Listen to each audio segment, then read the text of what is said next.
The square behind me and the buildings surrounding it are the heart of the former Krakow Jewish Ghetto that was established by the Nazis to separate the Jewish population from the rest of the population, to keep them segregated, to keep them apart.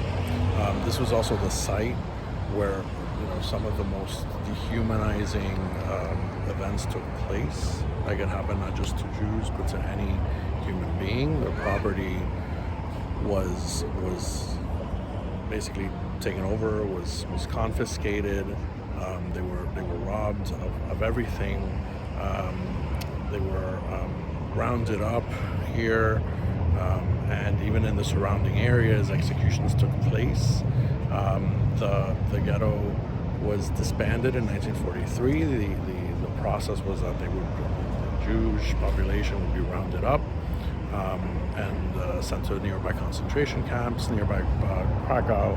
Probably the nearest concentration camp is Auschwitz and Birkenau, which are famous. And by March of 1943, when the ghetto was disbanded, there were residents that were deemed to be a burden. So those that were unemployed, those that were sick, elderly, disabled, and even children were shot on site in the nearby area. This used to be also a bus terminal. The wall of the ghetto that divided the Jewish section, the forced Jewish section or neighborhood from the non-Jewish section, ran just along this area. There's just a little bit left of it, but you can barely see it, but it's still there as a reminder of something that happened barely over 80 something years ago. So this is full of history and full of so much that happened here. The sheer number of human rights violations that have occurred not just in this place but in places throughout Nazi-occupied Europe in the 1930s, 1940s.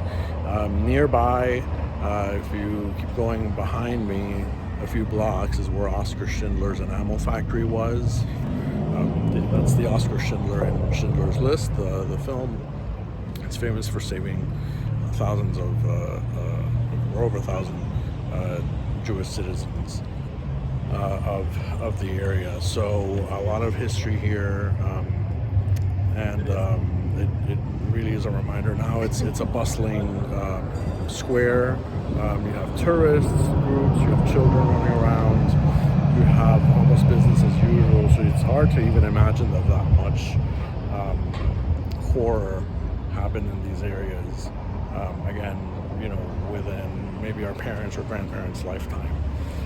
So it's a very important reminder of history and what the links between politics, human rights.